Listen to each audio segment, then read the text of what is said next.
Good morning, Horizon. Y'all are looking good this morning. Wake now, yes. So Rye asked us to share a little bit, just kind of a story that kind of produced some Thanksgiving in our lives.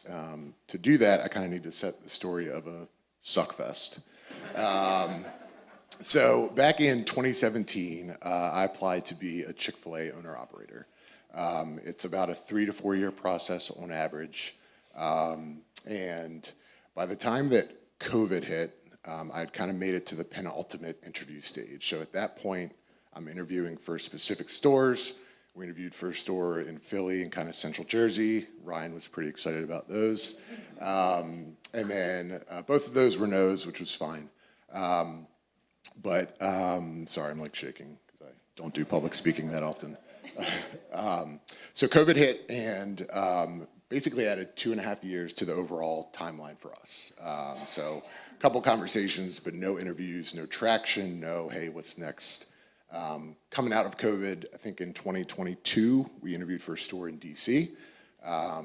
In 2023, we interviewed for a store out in Cumberland, Maryland. And then most recently in December of 23, we interviewed for the store up at Towson Mall, which would be a great fit for so many reasons. Got a no for those 3 stores. So when I got the no for Towson, keep in mind at this part of the stage, they've kind of already said, hey, we see you as an operator. We're just waiting for the right location, right? So at the end of the no for Towson, they said, hey, we're actually not moving forward with you as a candidate at all. So they said, reapply in 2 years. It's like, great, that's 7 years of our lives. I think, so 2 things that were really hard about that. There's no feedback, so there's no understanding of why you got to know. There's no tactical or like logistical step to, hey, let's work on this and get after it. I even asked, and they were like, yeah, we can't tell you anything. I was like, great. And then the second part was this was something that Em and I had prayed for and really thought like the Lord kind of had us doing with our lives. I mean, we're talking about picking up, moving our family. So to like live in that, I guess, wilderness of sorts of feeling like what's next, I think was really challenging. But to get to the thankfulness that has kind of come out of it, and I don't know that I would share this, would have shared this in January when I got the no. So the perspective of time is awesome. I think one thing is it brought Em and I closer. A lot of tough conversations, a lot of ups and downs along the way that, just from like a vulnerability standpoint in our marriage has just been really great to have some of those conversations and to support each other in a way that, I don't know, that maybe we wouldn't have been able to do without this experience. And probably the, not second, but 1A, 1B situation, I guess.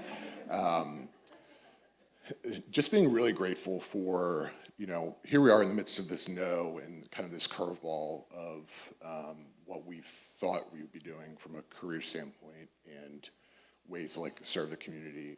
But just the way that God has like continued to orchestrate encounters with him in the midst of this no. So him continually showing up in ways that even in the midst of the no was just like so evident that like his love for us and how we've learned more about his character through this. Just the fact that he's continued to show up in the midst of kind of a challenging wilderness season has just been really cool.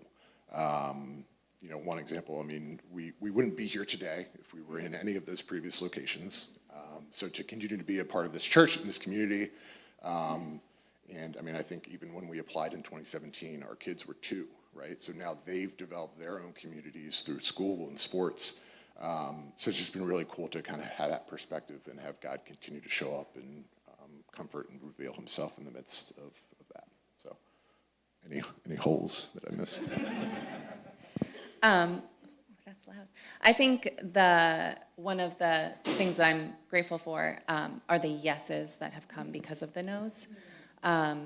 So one of the big yeses in my life was in the past couple of months being able to say yes to interviewing to be on SLT, which is a 3-year commitment, and I would have never considered that pre-January of this past year because we didn't know where we were going to be.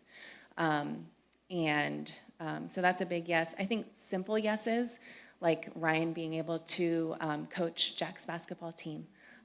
If he were launching, a rebuild of the Towson Mall store currently, that wouldn't be an option because he'd be working 100-hour weeks, and that would be his priority.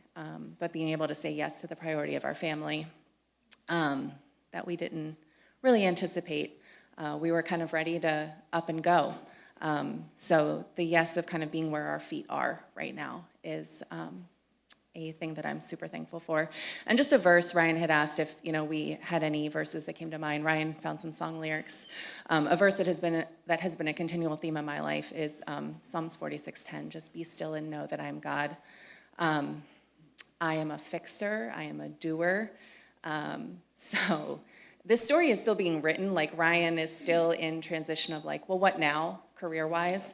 And I am like, well, then obviously every time I hear of like a job that he might be in his wheelhouse, I'm like, why don't you apply? Let's do this. Let's keep, the ball rolling. And I've continually hear the Lord just calm down. Like, I've still got you.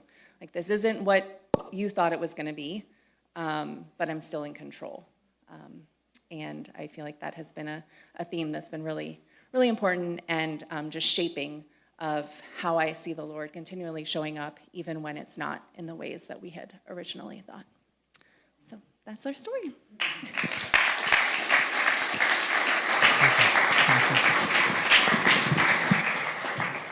So good, so good. Thank you guys for sharing and letting us be part of that story. It's so neat as a church that we get to just hear more testimonies within the community. It's one thing to know what Scripture says. It's another thing to see it lived out through the highs and the lows, and to try to seek gratitude. A lot easier on the highs than the lows, but so important.